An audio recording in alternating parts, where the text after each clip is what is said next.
Robin is the title that's been given to many of Batman's sidekicks over the years, starting with Dick Grayson to the current day Robin, Damian Wayne. He was the first DC teen sidekick, and one of the most popular in DC Comics. With Robin's introduction to the Batman comic series, the sales went up dramatically, as the fans really connected with the idea of a teen superhero. But as the years went on, Dick Grayson aged and the mantle of Robin was passed on to hero after hero. And in all this time, quite a lot has happened to the many different Robins. And this video is going to go over 5 times that these Robins have died. Now, to be on this list, the hero must have died and have at one point been a Robin. They don't have to have died wearing the Robin uniform, so long as they once served as a Robin in the Bat family. Number 5. Emperor Joker. We start off with the death of Tim Drake, Jason Todd and Dick Grayson, when the Joker was able to get the godlike power of Mxyzptlk, and he uses it to wreak havoc on the world, making it in his own image, and killing 3 of the Robins, which at this point was all of them. Of course, later on he lost these powers, thanks to Superman, and the world was put back the way it was, which does take away from the dramatic importance of this death, but it still counts as a Robin death, even if it is the least climactic one on this list. Number 4. Damian Wayne. Damian Wayne's death was quite a surprise, because he seemed to be too popular a character to be killed off, but the writers decided that his run in the comics needed to come to an end. His death came about after his mother went pretty insane and decided he needed to die. She put a bounty out on his head, and Batman confined him to the Batcave for his own safety. That gives you permission to keep me a prisoner in my own house? It's for your own protection. But when Talia al Ghul attacked Gotham with an army, Damian Wayne broke out to help his father, and in the process he had to fight Heretic. Heretic was a clone of Damian Wayne who was engineered to be stronger than Damian is, and aged to peak physical condition. He also features in the New 52 movie Batman Bad Blood. Do I know you? Intimately, and not at all. And personally I think his character design in the film is much better than his one in the comic book, as his design in the comic book has a really young face and it looks kind of creepy to me. But anyway, Damian fought Heretic and was impaled on the Heretic's sword. It was a pretty good death, all things considered, as he died helping his father and the other Robins, and helping to save Gotham City. However, his death did send Bruce Wayne off the deep end a little. Bruce Wayne wanted death on the Heretic, however he was unable to beat the Heretic as he was. So instead of fighting him one-on-one just as he was, he decided to get a strength-increasing mecha bat suit, along with injecting himself with the Man-Bat serum, and transforming himself into a part Man-Bat as well, which along with the mecha suit gave him quite incredible super strength, and he was able to defeat Heretic. And he did also manage to stop himself from killing Heretic, but unfortunately he was still killed by Talia al Ghul, after she found him to be lacking as a minion. And of course Damian Wayne didn't stay dead forever, and Batman was able to bring him back to life. For the full story on how he died and how he came back to life, check out the links in this video's description. Number 3. Dick Grayson.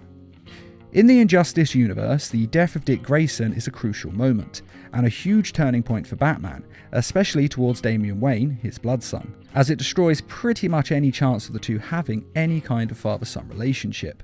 You stopped being my son when you killed Dick Grayson. He was my son. Now, technically Dick Grayson was Nightwing when he died, but he was a Robin, and as I said, that's good enough for this list.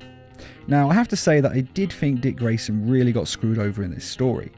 His death was just way too simple and really anticlimactic for what it should have been. And again, for the full story, check out the links in this video's description. But basically, Dick Grayson falls over and breaks his neck, dying instantly. Which just isn't the over-the-top cool deaths that we are used to seeing with superheroes, which really is a shame. From the way the video game plays out, it's said that Damian Wayne killed Dick Grayson, but it sounded more like an epic battle between the two, which resulted in Dick Grayson losing. I'm his son.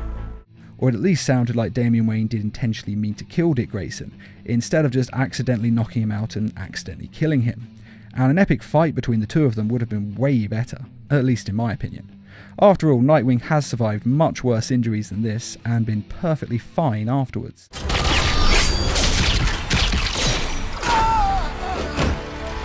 And if it wasn't for the fact that his death is that anticlimactic, then this one would have been a lot higher on this list.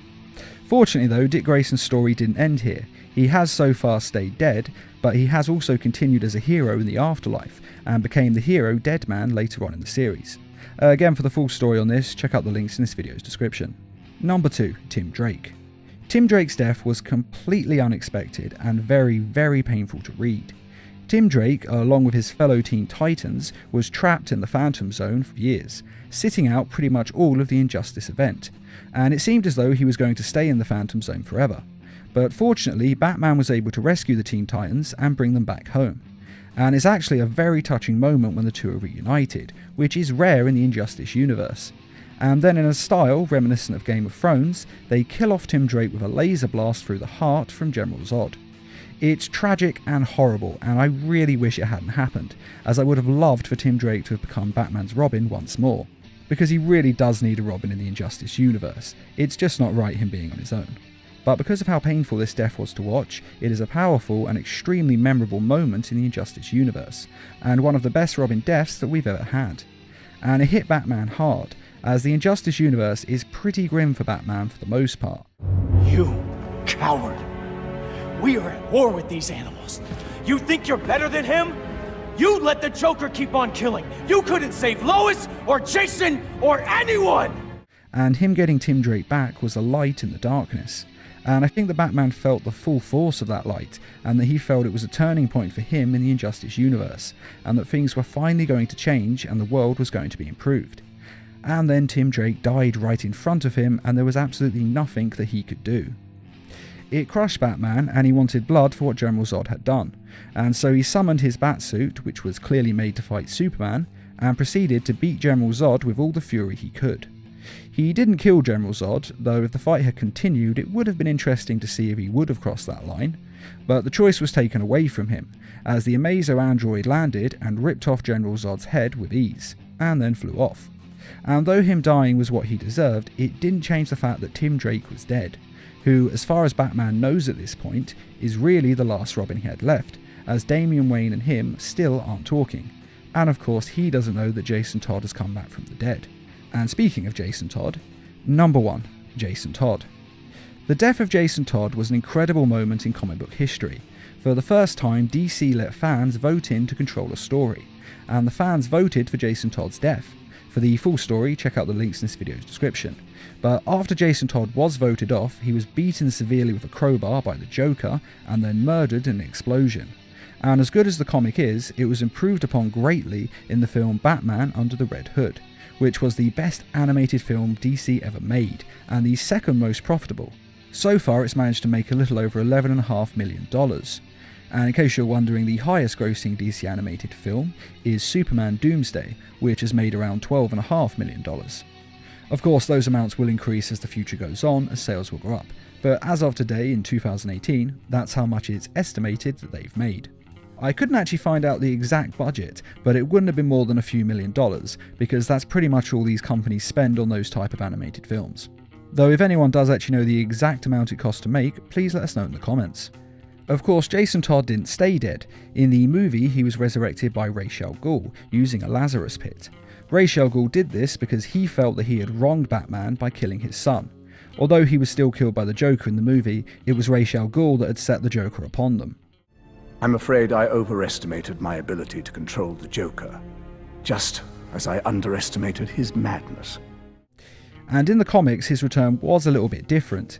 Superboy Prime, who is a Superboy from another reality, was trapped with a group of other alternate reality characters, including an alternate Lex Luthor and an alternate Superman. But anyway, Superboy broke through from where they all were into our reality by punching his way through the reality wall, and this rupture of the universe created ripples in reality, and one of these ripples resurrected Jason Todd.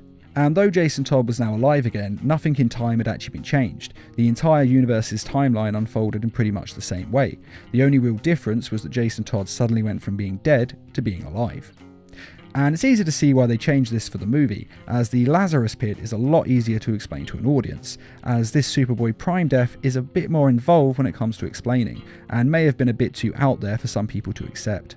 Now, the Red Hood is one of my favourite characters in the Bat family, and I'm sure a lot of people feel the same towards him, as he's quite a compelling character, and has a great origin story. And I'm sure that no one is surprised that his death is the #1 Robin death. After all, he was the first true death of any Robin, and they did a great job in ending him. Jason. There are some other Robin deaths that do deserve a mention though.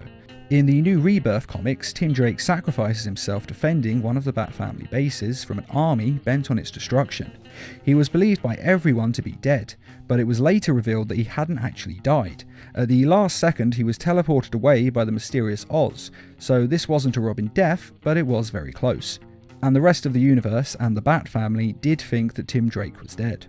There was also the death of Stephanie Brown, also known as Spoiler, who was dating Tim Drake. Though she had perhaps the shortest tenure as a Robin, and she was fired very quickly by Batman as she refused to follow some of his orders. She then decided to prove herself by enacting one of Batman's secret plans, which involved instigating a gang war between supervillains in Gotham. However, what she didn't know was that it was supposed to be controlled by Matches Malone, who was of course Batman's undercover disguise. Get your mitts off me! The day I need a dame's help. And without Matches there as the safety net to control it, Stephanie Brown was captured by, tortured, and finally killed by the Black Mask. She did manage to escape, but the wounds he had inflicted eventually killed her. However, this was later retconned, and it turned out that the Dr. Leslie Tompkins, who originally hadn't been able to save her life, had actually been lying, and she had been able to save Stephanie Brown's life by giving her emergency medical aid, and had been hiding her since that day in order to protect her, though of course she now came back to the life of the Bat family. And in the game Batman Arkham Knight, the Joker filmed himself shooting and killing the Jason Todd version of Robin. Never could stand a tattletale. That's why I like to work alone. And Batman, after watching this video that the Joker had sent him, believed that Jason Todd was actually dead. But it was later revealed that he had survived the shot and spent a year and a half in the abandoned wing of the Arkham Asylum being tortured by the Joker. Joker sent me the film. I saw him kill you. Don't you dare lie to me! How long did you wait before replacing me, huh? A month? A week? I trusted you! And you just left me to die! It's not revealed how Jason Todd actually got away, but he did eventually manage to break free and return to Gotham under the guise of the Arkham Knight to kill Batman, as he blamed him for what the Joker had done to him. And if you're wondering why he didn't just kill the Joker, in this version of the DC Universe, the Joker was already dead at this point.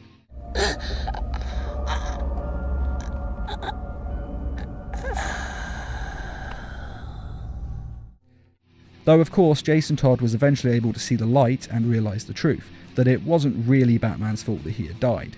Yes, he should have looked into it better and made sure that he was actually dead, and that was major negligence on his part, but Jason Todd was eventually able to forgive Batman and join his side and help him to take down Scarecrow.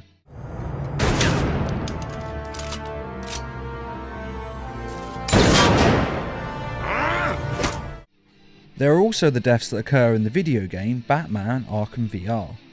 In the video game, Batman is investigating the disappearance of Nightwing, and this disappearance turns out to be a murder investigation, as Nightwing has been killed. Beaten to death. Why wasn't I here? Why didn't I stop it? And then while investigating this, Tim Drake is captured and then killed by Killer Croc. Let's get you out here!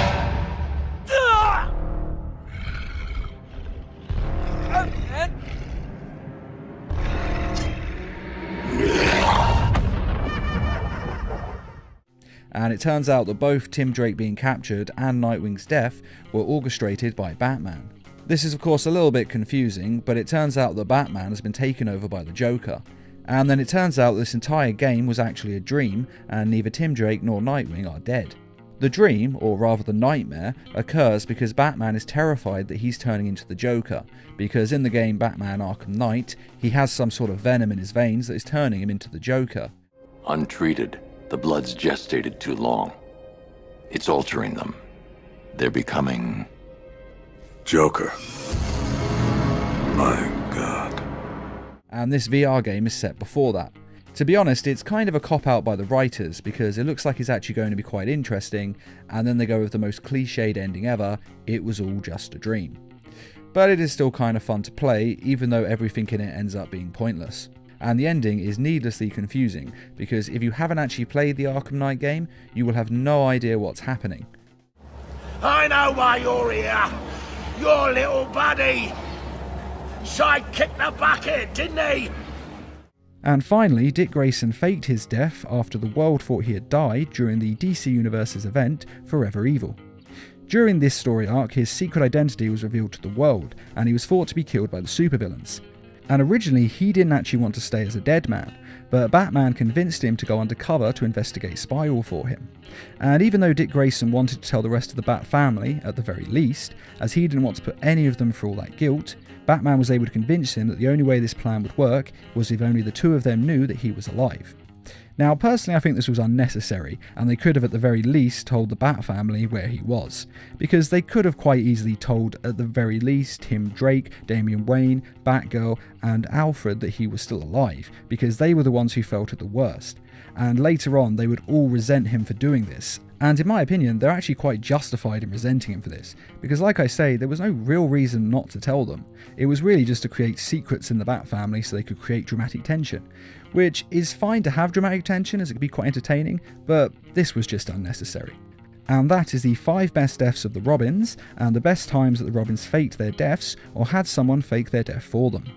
Now personally, I think my favourite death is definitely the Jason Todd death, because as I said, it did give us the Batman Under the Red Hood film, which is the best DC animated movie ever made, and I absolutely love it and fully recommend watching it. But what is your favourite Robin death? And which fake death is your favourite as well? Be sure to let us know in the comments, and I'd just like to say a quick thank you to those who made this video possible by donating to the Needle Mouse Productions page on Patreon. Patreon is a crowdfunding site that's helping us to bring you more videos each week and to raise funds for adapting comic book stories into short animated films. If you're interested in donating or just want to find out more, a link is in this video's description. And as always, thanks for watching, and feel free to subscribe, share, like, and comment.